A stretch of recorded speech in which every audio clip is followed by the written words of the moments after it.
Today I'm speaking with Newlyweds, Mr. and Mrs. Wiggins. How did you both know this was the one person you wanted to marry? I knew when I could just be me and I didn't have to clean up his mess or pretend that he was the man to make him be comfortable and me kind of back down to be who I am. I knew that was it for me. Like, I didn't have to even question it. Like every day feels like the first day. And it's been almost 3 years now. To talk to her about anything. Um, when I got things going on at work or even just outside of work, I can talk to her. She can, talk to me. She makes my bad days become good. Um, I think about her constantly. She's the first person I want to see when I wake up. Last thing I want to see when I go to bed. And I feel like she's my soulmate because I've been married twice also, and nothing has been as great as this right here. With you guys both working full time jobs and with the kids, how do you find time for date night? Night, if we're going somewhere extravagant, and we're gonna be gone overnight, we make reservations at a nice restaurant. Um, get some bubbly for our room where we're gonna be staying at. Sit down, we just laugh and talk. We try to keep it simple. Yeah. Like I think that's probably why every day feels like the first day. We're consistent. We do something every other Friday, Saturday, or Sunday. So the weekends that I don't have my little one, we always do something. Then the weekends that we do have her, we still try to do something, but we make it family oriented. Whether it be movie night or I think we made ugly sweaters and pumpkins Paint. and paint. Yeah, we paint. We did sip and paint at home. Yeah. How did you guys overcome the challenge of quarantining together in 2020?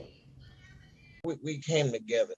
I mean, we worked as a team, we worked as a family, and we made sure we were, was there for each other, watched each other's back, and made sure each other was safe in home, outside of home, and when we're out, just being in public in general.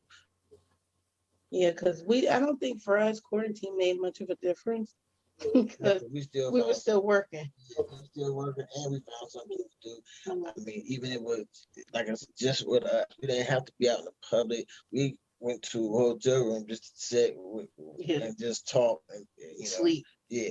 So we still try to keep everything as simple as possible, but maintain the same thing, our normal lives, because we was not gonna let this tear us down or make it an issue to where it was gonna tear us apart.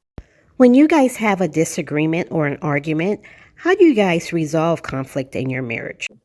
Every couple have their riffs, and it don't get loud and out of hand. We have our discussions, and we agree to disagree, and I go one way, she'll go another, or she go upstairs, I go upstairs, or we just walk in, or we just sit there. We'll think about what we discussed, and we'll come back and discuss it again. I repeat a lot just to make sure that I was listening because sometimes I talk in my head. I'm arguing in my head, but I'm not saying anything with my mouth. So I just repeat just to make sure that I didn't misunderstand it. But I told him when I met him, I I'll know if you stay or not whether when we have our first argument. So we had that first one. It was a real one when we came back. So I knew he was a keeper. So but yeah, that's important. He has this thing that we can't go to bed angry. So I try to stick with that. Probably another thing that I appreciate about him is that he will say I was wrong. I could have did this differently and I appreciate that. Before we end our interview, what piece of advice would you give other couples who are considering marriage? Always listen. Um, give your undivided attention when she's trying to discuss something with you. Make sure that you hear her out, because if you insinuate a conversation or a situation, it could turn into something that was unnecessarily there, and always be there, help as much as you can, and show that you're willing to make the best of what y'all have, because it can be something wonderful. Love is a choice. It's something that has to be nurtured and taken care of. You fell in love real easily, but it is work to maintain that. So knowing that going in and understanding that sex don't last always. If my back is messed up and your hip is messed up, when we 72, you'll be trying to get nothing going on, starting a fire. So you have to make sure that the relationship is built on something more than physical, and an appreciation for each other's differences. Because you don't want to marry someone that's just like you. That's tragic. One more thing. The list goes both ways.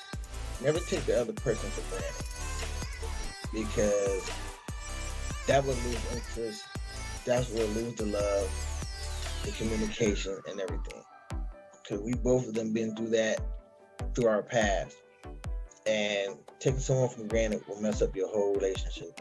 Thank you for the interview, Mr. and Mrs. Wiggins, and congratulations on your recent wedding nuptials.